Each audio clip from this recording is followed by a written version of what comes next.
Olá, tudo bem?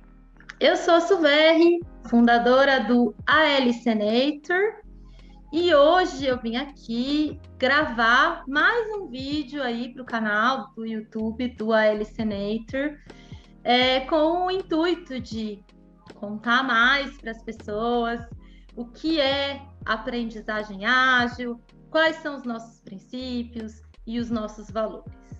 O AL Senator foi fundado em fevereiro de 2019 e desde então nós estamos aqui nos preparando cada vez mais e melhor com conteúdos, com conhecimento e cocriação de uma comunidade de aprendizagem que se identifica, se magnetiza por esses princípios e valores, pensando já, né, numa aprendizagem, numa forma de compreender a aprendizagem, de compreender a própria humanidade, através de uma visão autodirigida que se alinha aí com as necessidades para o novo século, né? Porque a educação, a escola, ela vem reproduzindo uma forma de prática e de entendimento, de visão e de valores que existe há 300 anos. Então, mais do que nunca agora, é o momento da gente expandir o nosso olhar, a nossa forma de visão e eu estou trazendo esse movimento, né, junto com outras pessoas para o Brasil.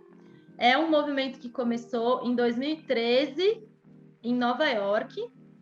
Então, a própria rede ALC, que é uma rede internacional que conta com quase 60 centros já espalhados pelo mundo, também é uma rede que está em processo de início e produzindo materiais, e conhecimentos, e conteúdos, e diálogos para expandir essa visão de aprendizagem.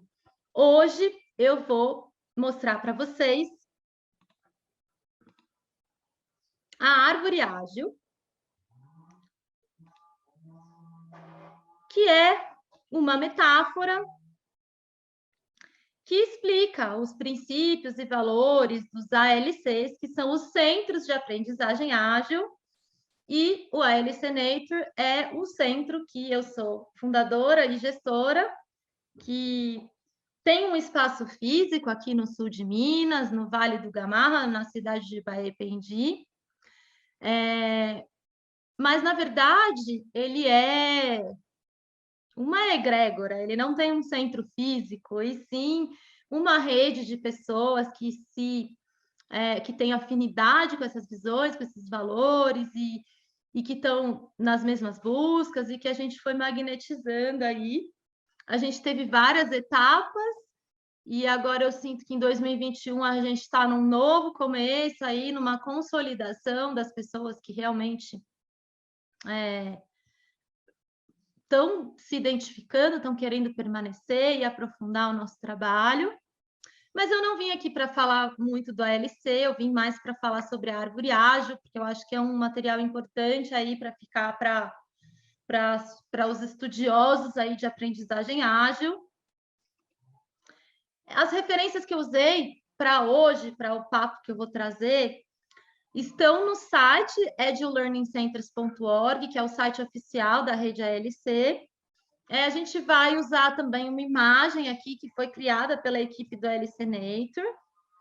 Para complementar as reflexões, eu trouxe um texto meu que eu que escrevi, falando um pouco sobre confiança, autorresponsabilidade e comunicação transparente, que são princípios que entram como valor nas comunidades de aprendizagem.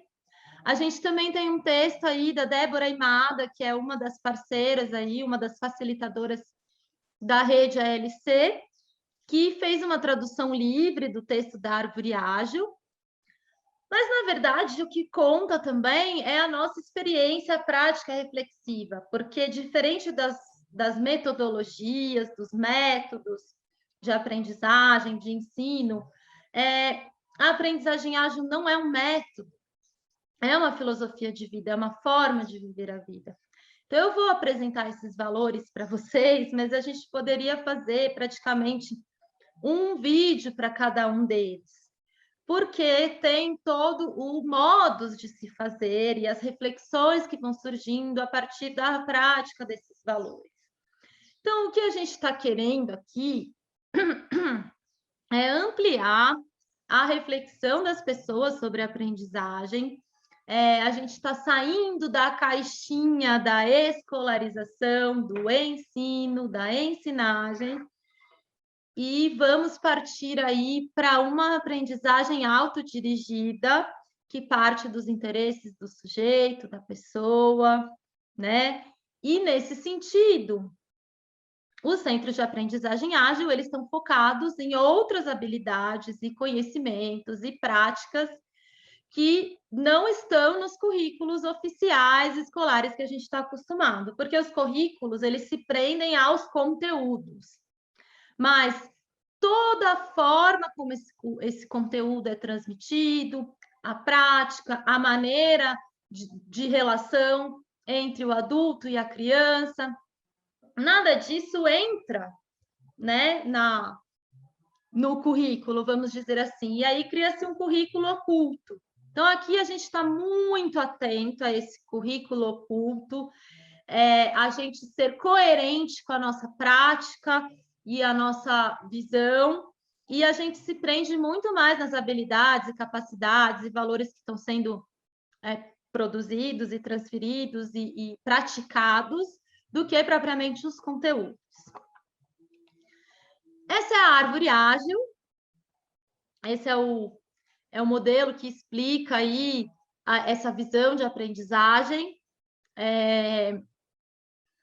É muito simples de explicar, é muito simples de entender, é muito fácil de resumir, porém, como eu disse no começo, a prática, o experienciar cada um desses valores, é algo que a gente vai fazendo dentro da comunidade e vai, através do ciclo ágil, que a gente vai ver também aqui, a gente vai se apropriando, vai vendo se faz sentido, e o que faz sentido permanece, o que não faz sentido a gente se questiona, e a gente tem toda essa liberdade de experimentação e de entendimento sobre essas práticas.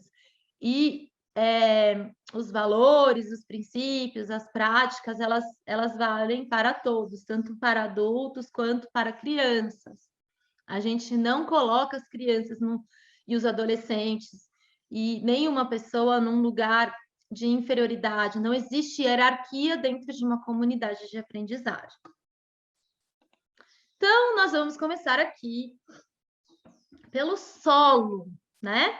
Uma árvore, para crescer forte e saudável, ela precisa de um solo nutritivo, ela precisa de um adubo potente nesse solo.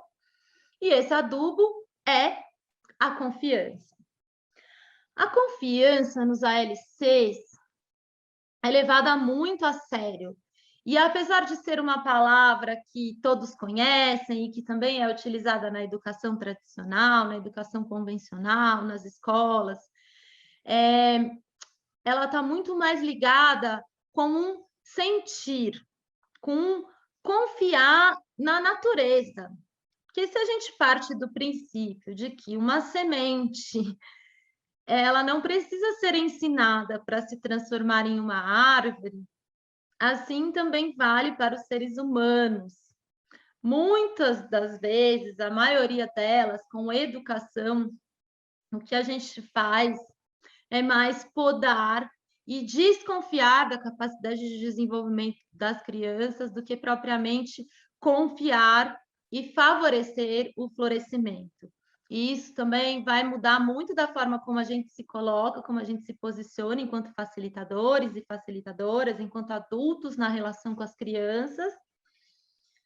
E é um valor a ser praticado muito mais do que compreendido com a mente, porque a gente vive numa sociedade da competição, da hierarquia, e isso faz com que as pessoas criem um mecanismo de defesa umas para com as outras e a gente vai quebrando essas relações de confiança. A gente é muito desconfiado das pessoas, então é resgatar essa confiança na natureza, no desenvolvimento pleno, no desabrochar das crianças, essa confiança, essa autoconfiança, essa confiança na inteligência coletiva, essa confiança na própria humanidade, confiança na vida, né? Tem uma frase que a gente usa muito também, que é confia no processo. Porque a visão escolarizada faz com que a gente fique só focado no fim, no resultado, no produto que vai sair. Mas, na verdade, a vida é um processo, a gente nunca está pronto. Então, a gente confia que a gente está na caminhada da vida e que não importa muito o resultado. O que importa é como a gente está agora, como a gente está se sentindo, né? E já começa daí essa visão diferente sobre a aprendizagem. E aí, sobre a confiança, para trazer um aprofundamento maior sobre o tema e também para eu não me alongar muito aqui nessa apresentação, eu vou deixar aqui como indicação o meu texto, que quem for assistir pelo YouTube aí vai ter o link na descrição do vídeo, tá bom? Então, vamos seguir aqui.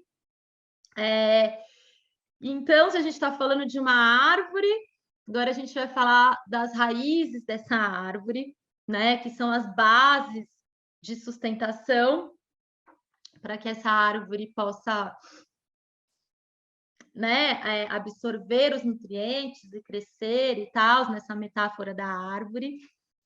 E aí, a gente está partindo de 4 princípios. Vamos dizer que é a base mesmo, né? Da onde a gente parte, né?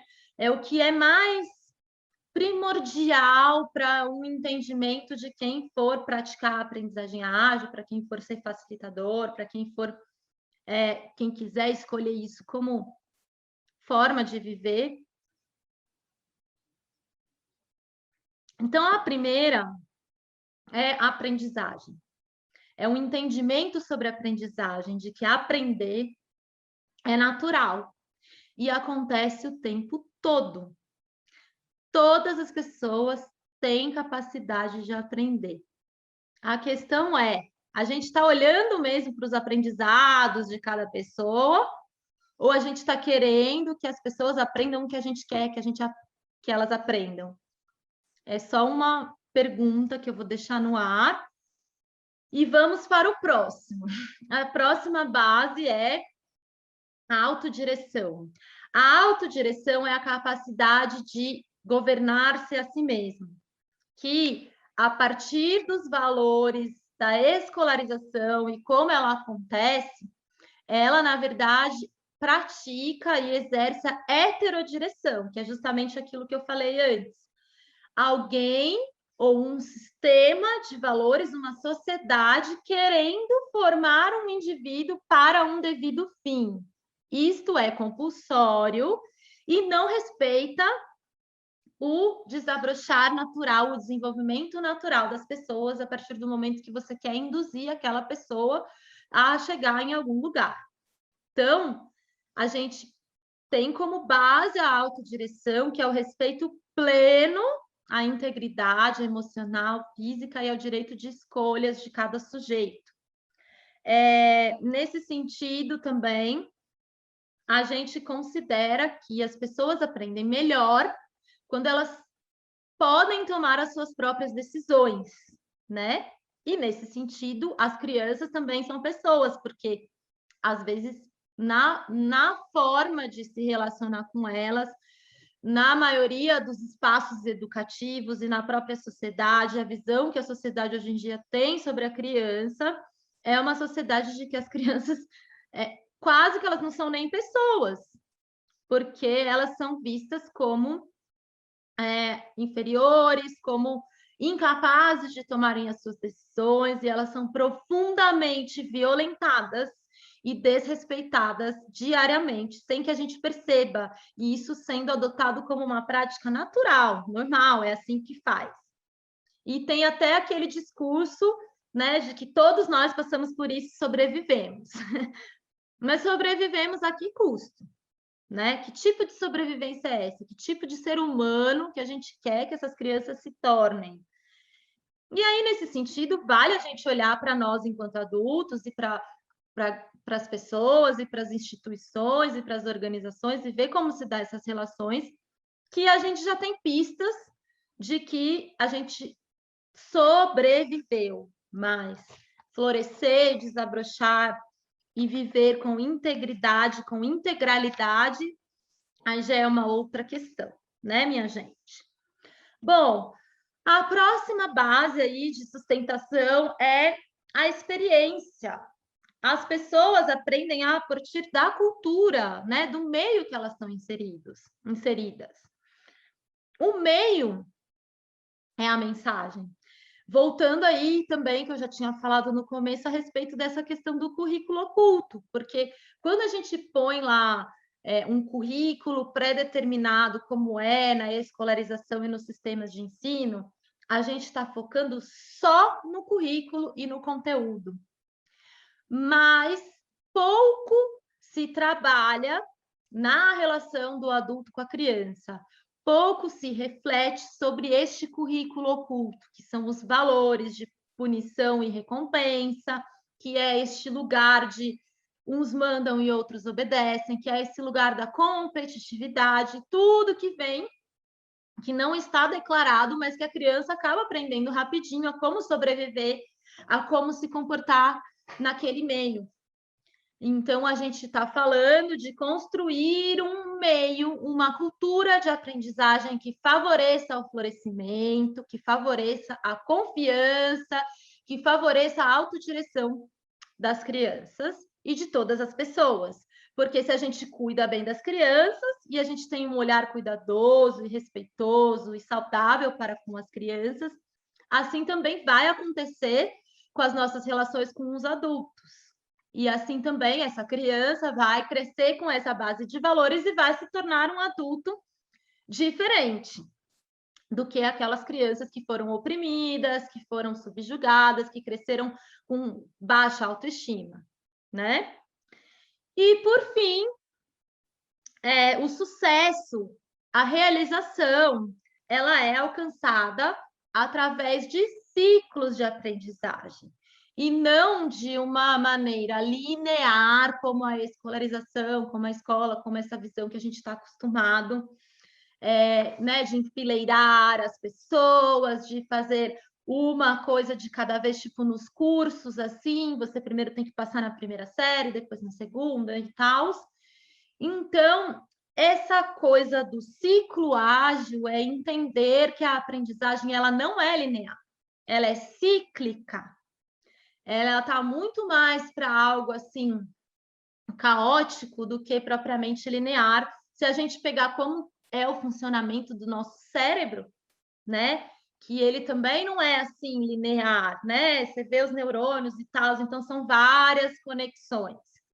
Isso muda muito também a forma da gente lidar, essa coisa do ciclo ágil, ela vai fazer a gente ter mais reflexão sobre o processo de aprendizagem e apoiar o desenvolvimento da autorregulação e da autodireção. Então, o próximo slide agora que a gente vai, que eu estou compartilhando aqui com vocês, é justamente o ciclo ágil, né? Então, sobre esse entendimento do ciclo ágil, a gente sempre na aprendizagem ágil vai partir da intenção. Como eu disse anteriormente, a aprendizagem ágil é muito fácil de entender, é muito simples de entender. Opa, tem um errinho de português aqui, vocês me perdoem, aqui tem uma letrinha trocada no compartilhamento. Mas voltando, a aprendizagem ágil ela é muito fácil de entender conceitualmente, mas a gente vai aos poucos, conforme a prática vai acontecendo, e a gente vai adentrando e se apropriando disso, a gente vai percebendo que essa simplicidade ela tem uma profundidade enorme, né? Então a gente sempre vai partir da intenção. O que eu quero fazer? que vibra no meu coração? Intenção é diferente de meta, de objetivo, de plano, percebe? Intenção é algo assim que vibra na pessoa. O que essa pessoa tem tesão de fazer? O que essa pessoa tem tá motivada para fazer, né? Bom, depois que a gente intenciona, a gente parte para a cocriação, porque a gente nunca cria sozinho nada. Sempre a gente cria na relação, cria com as pessoas, com a comunidade, com o lugar que a gente vive, com a nossa família, com o universo, né? Algumas pessoas aí têm falado muito sobre. Bom, no Brasil aqui a gente está num processo aí de debate intenso sobre o homeschooling, sobre educação, sobre aprendizagem. E uma das críticas em relação à desescolarização que as pessoas trazem é justamente que a educação domiciliar ou tirar os filhos da escola, isso vai deixar as crianças presas em bolhas, né? E que as pessoas, as crianças, precisam socializar, precisam estar integradas na comunidade, precisam estar integradas na sociedade. Então, nada disso a gente exclui. É necessário e, mais ainda, na verdade, quando a gente tem uma comunidade de aprendizagem, a gente entende isso profundamente, que a gente está criando juntos, que a gente está interdependente das outras pessoas e contribuindo para um aprimoramento da sociedade, da nossa comunidade, dos nossos lares e das nossas vidas. Depois vem a reflexão e o compartilhamento. Só que como não é algo linear, algumas coisas podem estar acontecendo ao mesmo tempo. Então, tudo, sempre a gente intenciona, aí vai lá e faz, depois reflete para ver se deu certo, para ver o que precisa melhorar, para ver para onde que nós precisamos ir agora. E esta reflexão, normalmente, ela é compartilhada, né? Em grupo, é com o apoio de um facilitador, é com o apoio das pessoas daquele grupo. E aí, a aprendizagem, ela se torna muito mais dinâmica, a gente tem muito mais processos de reflexão e compartilhamento. A gente pode trazer isso para quem ainda está numa visão bastante escolarizada, e eu gosto de fazer uma mediação para que as pessoas entendam.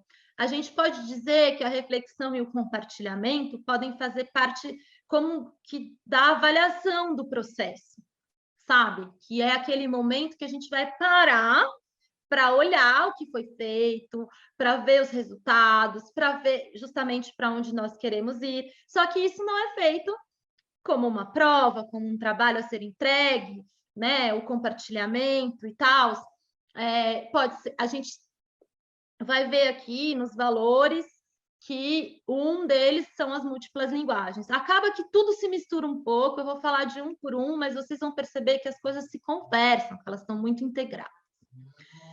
E também, como eu disse, é só uma primeira apresentação da árvore ágil, vai surgir muitas perguntas e talvez necessidade de aprofundamento, de conhecimento das ferramentas e de cada uma delas, e aí vocês podem ir me perguntando e dialogando comigo, e aí a partir desse vídeo, se for preciso, a gente vai fazendo outros de complementação, talvez um pouquinho mais curtos.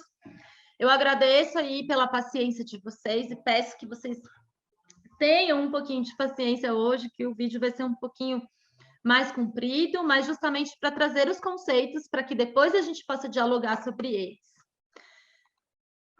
Bom, então nós temos aqui, já falamos do solo, que é o adubo, já falamos aqui das raízes, e agora a gente vai falar do tronco, né?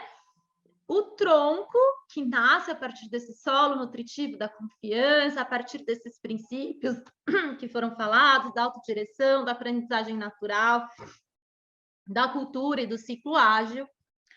A gente tem toda uma comunidade que é nutrida por esses valores e ela é corresponsável por sustentar os galhos. Não tem uma liderança hierárquica que vai mandar e desmandar e se responsabilizar. Numa comunidade de aprendizagem, todas as pessoas, desde as crianças até os adultos, até as famílias, os facilitadores, todas as pessoas são corresponsáveis por nutrir, zelar por esses valores, compreender eles cada vez melhor e praticar e realmente incorporar nas vidas delas e no conviver da comunidade. Então, agora a gente vai para a parte mais legal, que são os galhos, que são os 12 princípios da aprendizagem ágil. Que, como eu disse anteriormente, são de corresponsabilidade de todos os membros dessa comunidade. Não tem uma pessoa fiscalizadora que vai estar ali, a gente não tem regras, a gente trabalha com acordos, mas eu acho que talvez eu precise fazer mais vídeos para falar sobre essas coisas, eu vou me focar aqui na árvore ágil mesmo hoje. Então aí os 12 princípios: agilidade, jogo infinito, agência amplificadora, criação de cultura, facilitação, feedback visível, relacionamento, suporte, respeito ao tempo e espaço de todos, fluência em amplo espectro, valor compartilhável e espaço seguro. Esses princípios eles foram traduzidos do site, do inglês lá, como é trazido. Essa imagem que vocês têm aí é uma imagem do espaço aqui do nosso rio, do AL Senator, também para vocês irem sentindo aí o clima. E agora eu vou falar um por um desses princípios para que vocês entendam. Beleza? Então, vamos lá. O primeiro princípio de onde a gente vai partir é a agilidade, afinal de contas, a gente está falando da aprendizagem ágil, então eu achei importante, embora eles não tenham uma ordem, eu acho importante a gente começar por esse. O que vem nesse pacote do entendimento sobre agilidade? Porque as pessoas têm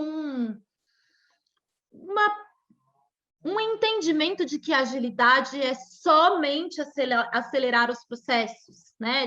De que as coisas vão ser mais rápidas. E como a gente já vive num mundo muito acelerado, às vezes dá um pouco de aflição nossa, vai acelerar mais ainda as coisas, vão me botar, né? Vão me botar para correr. Então, é importante a gente entender o que é agilidade. Eu peço desculpas para vocês se tiver muito barulho externo, porque a gente está em obras aqui no AL Senator, também acho legal compartilhar com vocês esse momento. Então, se a motosserra estiver atrapalhando aí, bom, espero que não, depois que eu vou assistir o vídeo. Mas vamos lá, direto ao ponto. Então, o que a agilidade traz?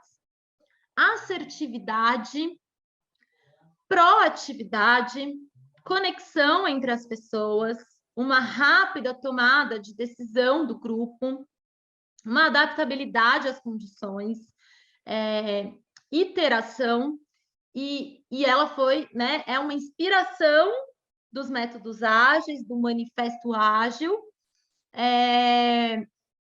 mas, na verdade, foi adaptado para essa visão de aprendizagem e de comunidade de aprendizagem. Então,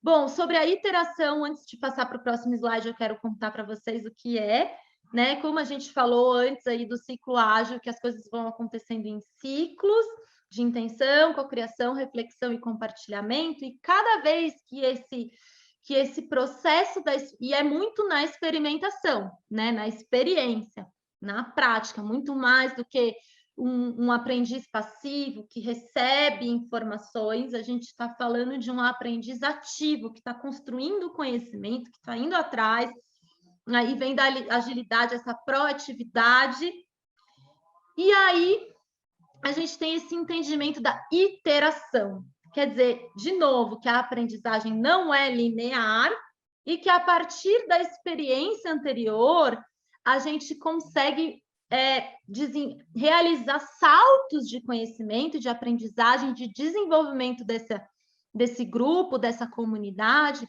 que são exponenciais, muito mais do que esse aprender linear, porque está partindo da experiência dos sujeitos e o próprio sistema pensando sobre ele mesmo, e é o que a gente chama de iteração. São ciclos de aprendizagem que vão em espiral se desenvolvendo, se projetando para o desenvolvimento, para a expansão de cada um.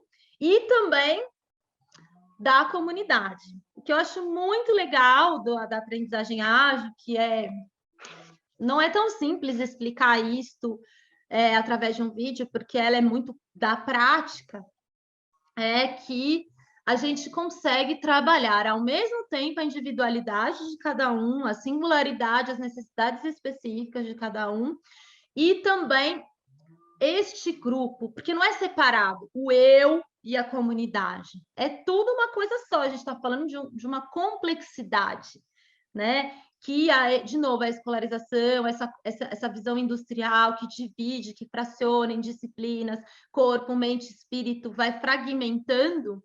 Então, é um movimento da gente entender essa complexidade que nós somos e que dá para fazer as coisas ao mesmo tempo. Então, ao mesmo tempo que eu me trabalho enquanto indivíduo, enquanto ser humano que precisa de desenvolvimento, que tem necessidades, que tem curiosidades, que tem desejos, que tem limitações também, dificuldades e desafios, ao mesmo tempo, como que é o meu desenvolvimento junto com o desenvolvimento de uma comunidade de aprendizagem.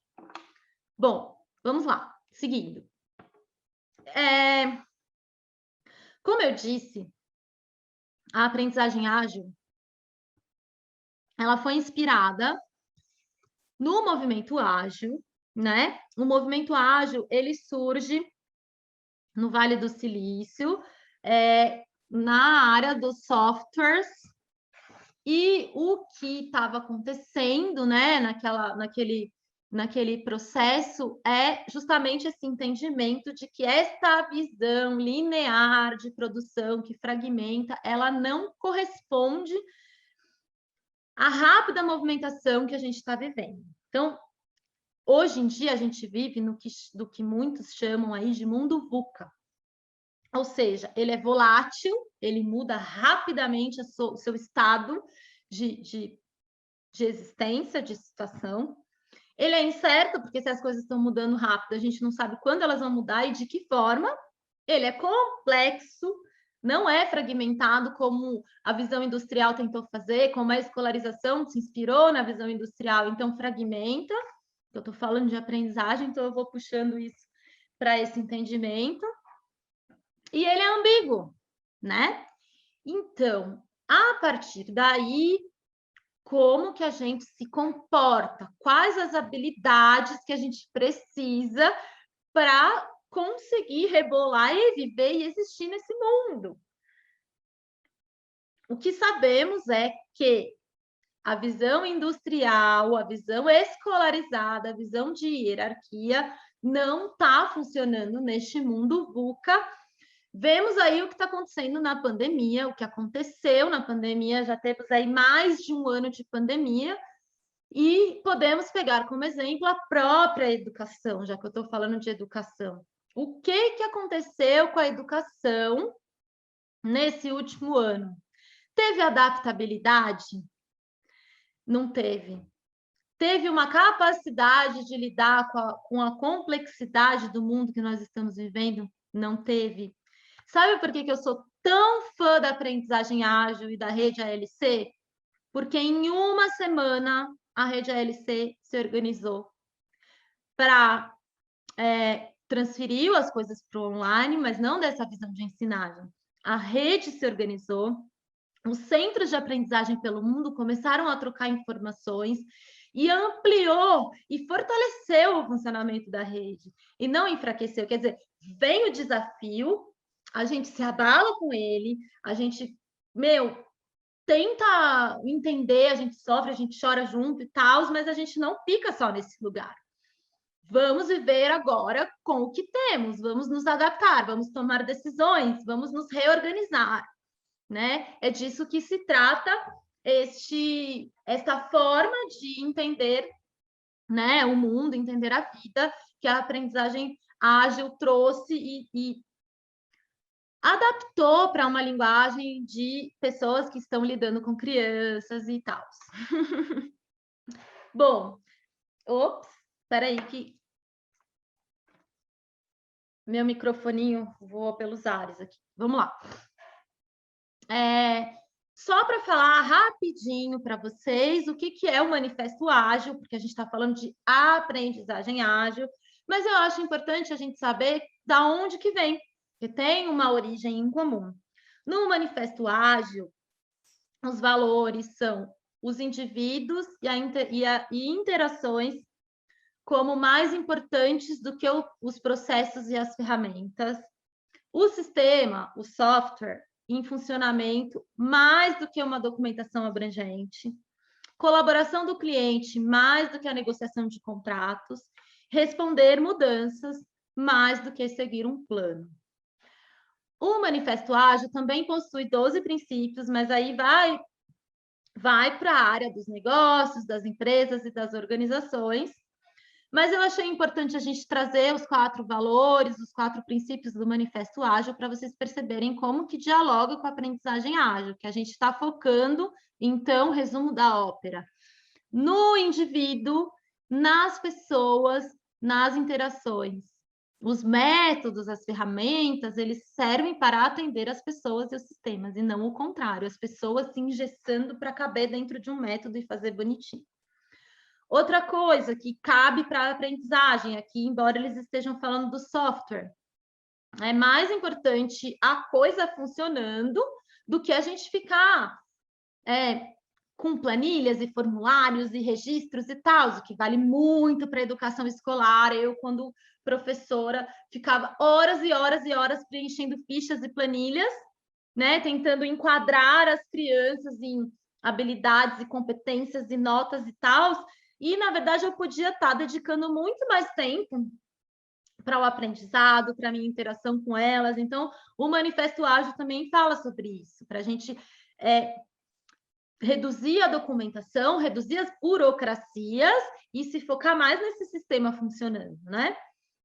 A colaboração, né? Muito mais do que o resultado, a colaboração como um valor, como uma parte do currículo, e responder mudanças mais do que seguir um plano, porque às vezes a gente planeja e aí a gente fica preso àquilo, mas na verdade já não está mais fazendo sentido, porque o sistema mudou, o mundo mudou, os desejos mudaram e a gente está ali nos cobrando a seguir um roteiro que, na verdade, talvez, de novo, é a gente se engessar dentro de uma ferramenta que a gente mesmo criou, ao invés da gente se libertar e saber usar essas ferramentas ao nosso favor. Então, eu achei importante trazer aqui os valores do Manifesto Ágil, antes da gente seguir. Agora, seguimos, continuando aí com os valores,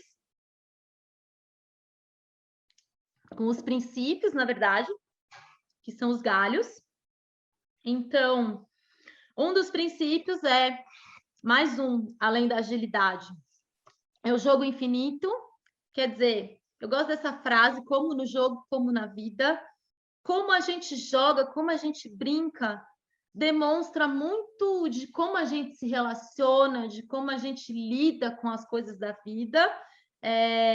Existem áreas de educação, de aprendizagem que estudam isso. A psicopedagogia é uma delas, que trabalha muito com jogos e nessa percepção de como a pessoa lida com com ganhos e perdas. Mas, para além disso ainda, essa ideia dos jogos infinitos não se trata apenas de jogos de competição, porque acaba que, porque nós vivemos em uma sociedade competitiva, capitalista e tal, hierárquica, a maioria dos jogos que estão aí, né, sendo jogados pelas pessoas são jogos de competição, de ganhar ou perder. E aqui, nesse caso, a gente vai além um pouco dessa coisa de ganhar ou perder, né? A partir do entendimento de que jogar, brincar, imaginar, criar é um dos caminhos mais poderosos para o crescimento humano e o quanto que isso é valioso e necessário na infância. Mas não daquele brincar utilitário. Também tem uma visão da brincadeira do jogo lúdico, que é uma armadilha no sentido de que... Ops, voltou aqui. Que é uma armadilha no sentido de que tudo tem que ter um porquê, né? A criança está jogando isso aqui, mas já é um jogo voltado para a alfabetização, já é um jogo matemático, e não necessariamente a gente precisa ter um utilitarismo no brincar e no jogar. O jogo pelo jogo já está por si só desenvolvendo capacidades de autorregulação, de relacionamento com o externo, né? E aí, nesse sentido também, se a gente parar para pensar, a própria vida é um jogo, né? Se a gente pensar nas relações de poder, tudo é um jogo.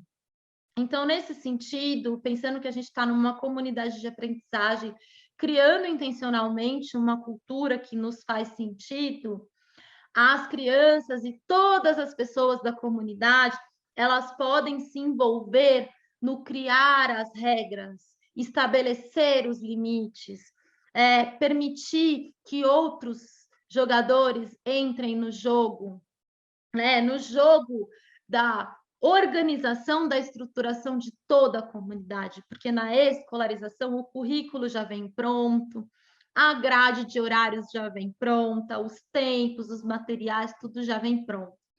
E nessa ideia de jogo infinito, o co-criar, o participar de todas as decisões, desde os tempos, desde a escolha dos materiais, desde o que cada um vai fazer, também faz parte do jogo, né? Então, a gente brinca muito, a gente tem muitos jogos, a gente trabalha com muitas dinâmicas, mas também a gente entende que a vida é esse jogo, né? E quando a gente conhece as regras do jogo com bastante transparência, quando não tem os currículos ocultos, a gente tem mais capacidade de decisão e favorece a autodireção e a autorregulação das crianças para que depois elas se tornem adultos mais saudáveis e com maior capacidade de relacionamento, de colaboração e de viver em comunidade. Bom, vamos para o próximo, porque o tempo está aí avançando. Eu gosto muito desse, que é a agência amplificadora, né? Que ela vai operar justamente naquele processo de construir tanto a minha singularidade, olhando para mim, para as minhas necessidades e tal, quanto para este grupo, para esta comunidade. Percebe que a gente faz aqui os princípios, eles são assim visualmente separáveis, mas eles estão muito interligados, interconectados uns com os outros, né? Então, a agência amplificadora, ela fala da liberdade de escolha pessoal e a autorresponsabilidade pelas escolhas. E ela é a oportunidade de participar nessa criação de regras, nesse envolvimento das regras do jogo, né? Enfim, tomar decisão e participar das tomadas de decisão de todas as etapas do processo de aprendizagem e não só do conteúdo que chega lá decidido por alguém e tal. E isso gera muito mais envolvimento de quem está aprendendo, porque faz sentido, porque a pessoa se apropria, ela se sente parte daquilo, né? Todas as fotinhos aí são de materiais nossos, de eventos que a gente já realizou. Esse aí é o Luiz Sérgio com o Benjamin, que é uma das crianças aí da nossa rede, que está lá em Carrancas. Foi o último evento presencial que a gente conseguiu fazer antes da pandemia. O próximo princípio é a criação de cultura, né? Então, a partir do entendimento de que tudo praticamente é cultura, relacionamento é cultura, linguagem é cultura, comportamento é cultura, e a escola, a escolarização não está se preocupando com essa cultura porque ela não permite que as crianças se apropriem do criar o jogo, do construir as regras do jogo. A gente tem um entendimento nos ALCs e com a aprendizagem ágil de que vivemos em uma cultura que opera no inconsciente, que traz um monte de coisas subentendidos, que as coisas não ficam declaradas, evidentes, e nisso a gente acaba se tornando refém de comportamentos, de relacionamentos e de situações das quais a gente não consegue sair. Então, no ALC a gente leva muito a sério esta cultura. Essa cultura é o currículo oculto que não é mais oculto no ALC. A gente é declarado, evidente, porque nada é óbvio para todo mundo, né? Tem os acordos implícitos e tem os acordos, e aí os acordos precisam ser explícitos. Então, criar uma cultura que faz sentido para nós, que honra e respeita cada um de nós. E aí, para isso, tem ferramentas, tem os próprios princípios e tem a forma de criar essa cultura. A gente fala de uma criação intencional de cultura, quer dizer, em superação a esta cultura que opera no inconsciente, que domina aí, que trabalha no cérebro reptiliano. Nós estamos falando de um relacionamento consciente, de um olhar bem atento e observador para as nossas ações, para como a gente se relaciona, para como a gente lida com as crianças, para como a gente lida com a aprendizagem. E aí a gente cria a cultura que nós queremos neste ambiente, ouvindo a todas as partes e com essa possibilidade de agência amplificadora de todos, incluindo as crianças, vou repetir várias vezes. Porque normalmente, nessa visão adultista escolarizada, existe uma crença limitante de que as crianças não têm capacidade de tomarem as suas próprias decisões. Mas quanto mais eu trabalho com crianças, quanto mais eu caminho, quanto mais eu me conecto com o desenvolvimento infantil e com as crianças, eu percebo que elas têm muita coerência no que elas trazem. Elas podem, talvez, não ter uma linguagem elaborada, assim como o adulto, elas podem não ter um vocabulário tão rico, mas se a gente se desprender disso e conseguir perceber com o coração e olhar e ouvir verdadeiramente o que tá vindo dessa linguagem, às vezes não tão rebuscada, mas simples e direta, tem muita sabedoria, né? De novo, aquela história da confiança, né? É visível de que nós, seres humanos, já vimos, já vê, como é que se diz esse verbo? Bom, a gente já vem para o mundo com a capacidade de autorregulação. Então, o que acontece é que a escolarização, a escola, a educação, e muitas vezes ela está podando esse florescimento, né? E na nossa cultura a gente está muito atento com este respeito profundo ao florescimento de todos os seres. Facilitação, né? Então, na aprendizagem ágil, na aprendizagem autodirigida, nos centros de aprendizagem ágil, nos ALCs, nós temos professores. Nós temos... Ai, meu Deus do céu, vai acabar minha bateria bem no meio da apresentação. Acho que vai dar, tá quase aqui, gente. A gente trabalha com facilitação, né? Com adultos que são facilitadores de aprendizagem. E qual que é o papel do facilitador? Trazer nitidez, simplificar e conectar. Existe também um mito aí que vem junto do pacote da escolarização, que as pessoas, elas precisam, que a educação, quanto mais complexo, né? Tipo assim, essa ideia de que a complexidade, faz parte da educação, que a gente precisa usar palavras complexas, a gente precisa dificultar, porque demonstra que o processo foi mais, sei lá, mais intenso, que teve hard work, né, trabalho duro e tudo mais. Mas, na verdade, a gente está trazendo essa simplificação, que a aprendizagem ágil, ela trabalha muito com essa simplificação, com essa... É isso, gente. Simplificar. E também muito da coerência do adulto, né? O que eu falo, não é... A gente não trabalha com faz o que eu digo, faz o que eu mando, mas não faz o que eu faço. Quando a gente fala sobre um valor, quando a gente traz isso para a comunidade como facilitadores, a gente precisa ter coerência no nosso agir e respeitar quando a criança trouxer um incômodo dela em relação a essas incoerências. Quer dizer, todas as pessoas estão em roda, estão ali no mesmo patamar de poder e de autodireção, no sentido de poder pessoal, de capacidade de percepção da coerência, de tomada de decisão, né? Então, o facilitador, ele vai se trabalhar, é um adulto que precisa se trabalhar. A gente não fala sobre isso em educação, na escolarização, então a gente tem muito desse trabalho pessoal, da sua própria autodireção como facilitador.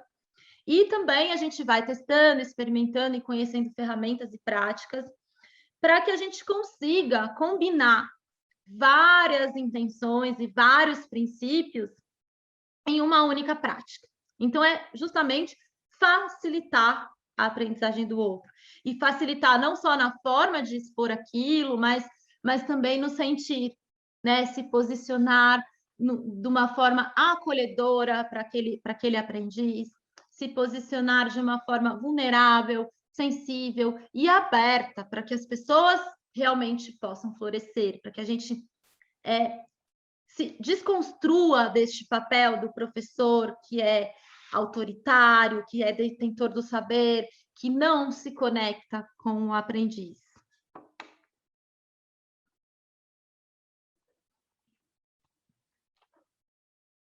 Só um minuto, gente, eu realmente vou ter que pegar aqui o meu carregador. Eu vou dar um pause na gravação, só que eu não estou achando o botão que dá o pause. Só um segundo, tá, minha gente? Coisas aí que acontecem, que fazem parte. Vamos lá, seguindo aqui. Ainda bem que tem essa opção de pausar a gravação, assim vocês não ficaram esperando aí, mas também qualquer coisa depois a gente edita.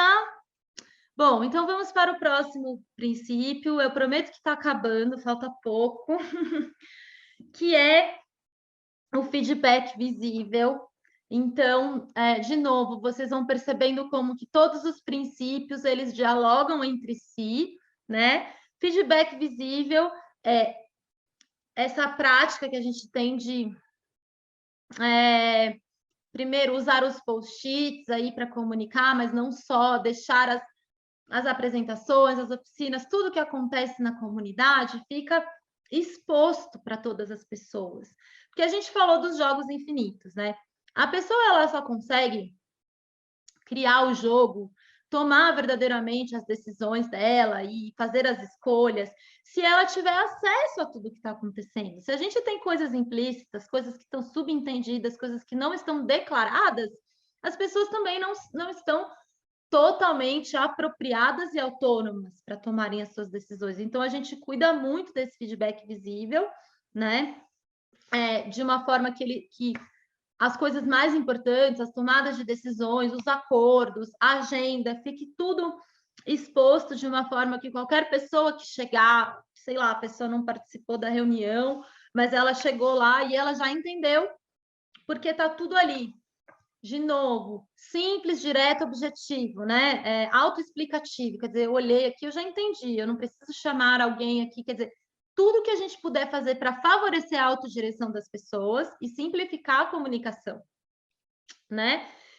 Mais uma coisa importante para falar dessa parte é que nada é óbvio, né? Existem esses acordos implícitos nas relações. Então, é tornar explícitos os acordos implícitos. E aí é a grande desconstrução, é aonde pega para a galera que é professor, educador, que está num patamar acima dos seus alunos, porque a gente vai precisar trabalhar com essa desconstrução de uma relação de autoridade. Isso também faz parte de tornar explícito quais são as regras do jogo. A gente estava falando de regras do jogo, né? Aí, nesse sentido, a gente, como facilitador e como rede, a gente vai, através do feedback visível, desse valor do feedback visível, que não é só colocar as coisas lá todas no post-it, mas é operar em transparência, sendo, né, e buscando ser transparente e cultivar a transparência das pessoas, respeitando quem elas são, e uma comunicação que vá para esses lugares mais profundos de conexão e de abertura e de buscas, né? E nesse sentido a gente vai trabalhar com práticas para que isso aconteça, para que essa sensação aconteça de que eu me sinto seguro para poder falar, a gente vai trabalhar com práticas que fortalecem a confiança e que estruturam condições para que as relações sejam autênticas e seguras. Todas as pessoas podem se expressar, co-criar, participar de todas as etapas.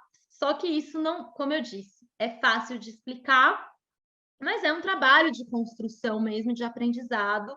E aí, nesse sentido, o papel do facilitador é muito importante. Primeiro, porque ele vai conhecer as ferramentas, vai dar o tom ali para aquelas pessoas, mas a ideia é que todas as pessoas se tornem facilitadoras. Então, facilitadoras de aprendizagem de si mesmas, autodirigidas e capazes de conduzir e facilitar processos e de se colocar em grupo, de se apropriar das ferramentas e tudo mais. Bom, o próximo princípio é o relacionamento, que a gente está trazendo aqui como relações autênticas. É realmente a gente sair desse lugar da padronização, da ideologia de gêneros e de coisas assim, né? O machismo, patriarcado, várias coisas que acabam oprimindo as pessoas e obrigando elas a se ajustarem, a se espremerem, a paradigmas, a conceitos, a visões. Então, a gente leva muito a sério as relações autênticas, a expressão autêntica, porque uma pessoa só pode ser em inteireza, em completude, em florescimento total e desenvolver sua capacidade máxima como ser humano, se ela pode ser quem ela é, se ela pode se expressar como ela se expressa, se ela pode se vestir como ela gosta de se vestir, se ela pode dizer o que ela pensa. E aí também é um processo de construção dessa comunidade, deste entrelaçamento, deste tecer junto essa rede que respeita, que acolhe a todos os tipos de pessoas. Vamos para o próximo. O próximo é suporte. Então, como facilitadores e facilitadoras, a gente oferece o máximo de apoio com o mínimo de interferência. E através das estruturas, práticas, da cultura e dos ambientes, a gente vai construindo essa relação. Então, o papel do facilitador é estar presente, estar atento, mas esperar ser solicitado. Eu estou aqui, mas pode ir. Né? É um pouco essa relação de quando a gente tem uma criança pequena e a criança tipo, fica olhando para você assim, só para saber se você está ali. Então, é nesse sentido, né? E pensando no desabrochar das crianças, eu falei muito das podas e do quanto que a escolarização vem para querer por eles algo que eles não estão afim, ou que eles não estão preparados, ou que não está no interesse, isso vai minando essa curiosidade genuína, essa expressão autêntica, né? Então, a gente está muito atento para não querer abrir as asas das borboletas com as nossas mãos, porque a gente vai matar as borboletas se a gente fizer isso, né? É sutil, é um aprendizado, é uma das maiores práticas de desconstrução para quem era professora, como eu, e se tornou facilitadora, né? É um exercício constante da gente respira. Não se trata de mim, se trata da criança, daquela pessoa, né? A gente não se projetar tanto no sujeito aprendiz, né? Outro princípio é o respeito ao tempo e espaço de todos, de todas, de todos, né? Porque justamente a gente não trabalha com a padronização. Não tem uma educação de massa, não tem um currículo igual para todas as pessoas. Então, também é um exercício, um aprendizado muito grande nesse mundo acelerado, industrial, que é todo mundo igual, todo mundo pronto, todo mundo alfabetizado na mesma hora, fazendo a mesma atividade, todo mundo ao mesmo tempo, esse tipo de coisas. É uma ciência, é um exercício também aprender a respeitar o tempo e espaço de todas as pessoas. Esse aqui é a fluência em amplo espectro, que a gente também podia chamar como inteligências múltiplas, quer dizer, a escolarização ela está muito focada ainda na leitura, escrita e o cálculo, né? Então, é um tipo de habilidade, é um tipo de capacidade que se desenvolve, que não é ruim, não é errado, mas a gente está falando de ampliar esse espectro de fluência em diferentes linguagens. Hoje a gente está no mundo digital, né? Então, embora todo mundo tenha WhatsApp, Telegram, nananã, como que está se dando esse uso? Enfim, é um exemplo. Mas a gente também pode considerar as diferentes formas de expressão. Então, um vídeo pode ser uma forma de compartilhar o saber, de apresentar o que foi desenvolvido, até uma apresentação, assim, um resumo, né, dos principais tópicos, utilizando post-its, como eu faço aqui, uma música, um texto, um sarau, uma viagem. Então, tem muitas formas da gente tanto apresentar o resultado da nossa pesquisa, do nosso aprendizado, quanto compartilhar, registrar os nossos saberes. E a gente não se prender só nesse tipo de inteligência e de saber, que é a leitura, escrita e o cálculo. A gente entender, contemplar, validar e ampliar as diferentes formas de expressão e de saberes que existem. O valor compartilhável, ele dialoga com o feedback visível, né? Que é justamente essa coisa do processo. A gente não está querendo buscar um resultado pré-concebido, mas a gente tem como valor a importância de você compartilhar constantemente, usando o ciclo, né? Quase que todos os dias, praticamente, a gente trabalha com compartilhamento, com reflexão, tem muito diálogo, tem muita troca, tem muita escuta, né? E a gente aprender a compartilhar os registros que vão acontecendo ao longo do processo, mesmo que ainda não esteja pronto, porque a gente tem muito esse medo, né? Que vem da escolarização. Eu só posso falar de alguma coisa se eu for especialista sobre isso, se eu já tiver lido o livro inteiro, se eu já souber tudo sobre o assunto. Mas não é verdade, porque sempre você sabe alguma coisinha a mais do que a outra pessoa que nunca ouviu falar desse assunto, e isso a gente pode estender para as crianças. Tem alguma coisa que você sabe que o outro não sabe. E aí, nesse sentido, você não precisa ser especialista no assunto, você pode compartilhar sobre o seu processo de aprendizado, de estudos, de pesquisa, ao longo do processo.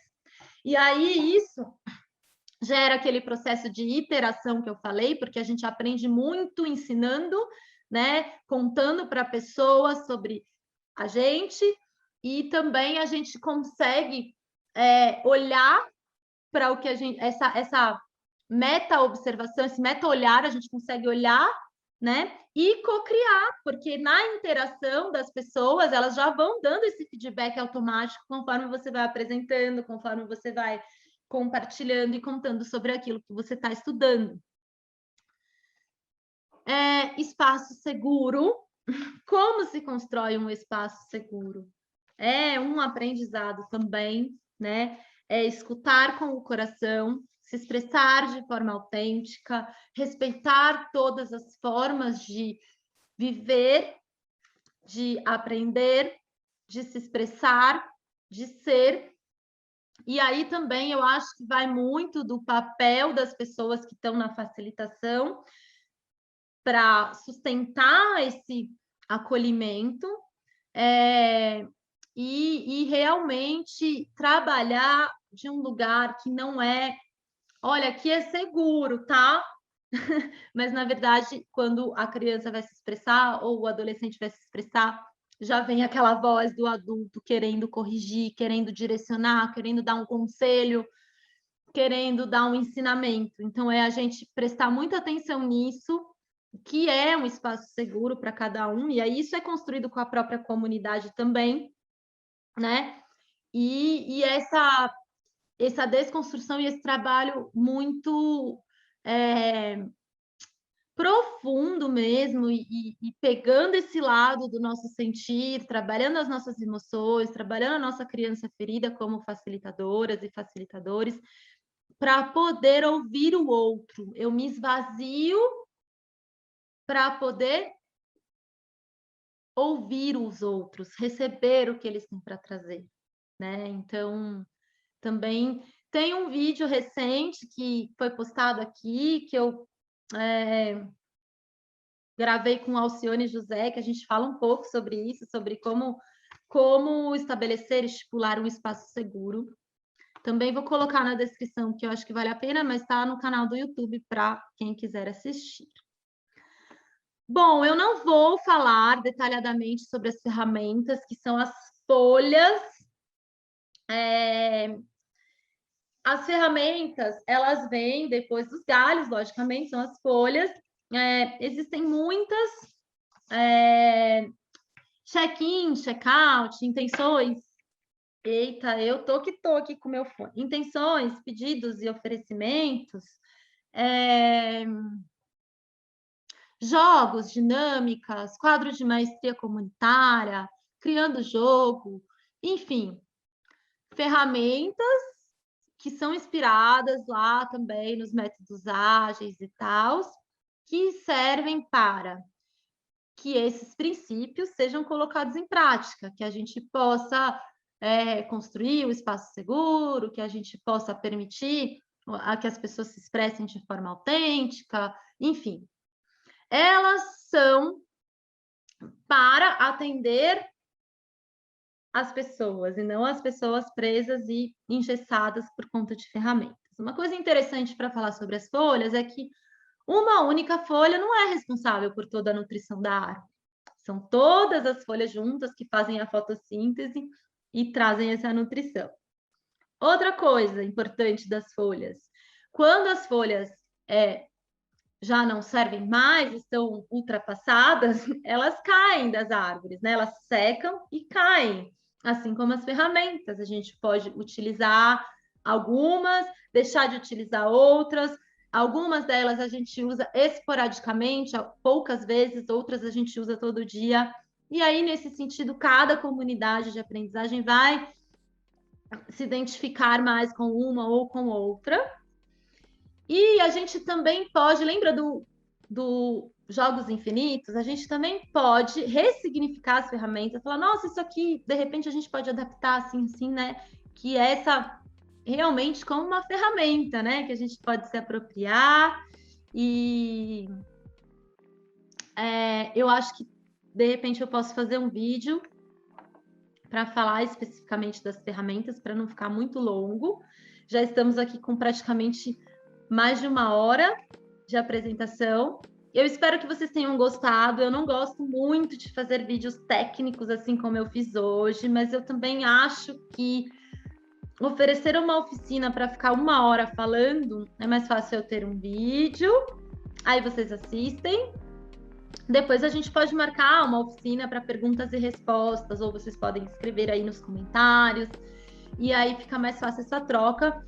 E também acho importante, né, contribuir com a rede ALC para que a gente vá traduzindo esses materiais no inglês e vá construindo um acervo em português nacional que pode ser utilizado aí por todos os centros e também por todas as pessoas aí que estão nesse caminho da autodireção. Gente, por hoje é só. Espero que vocês tenham gostado. Mandem suas dúvidas e tamo junto.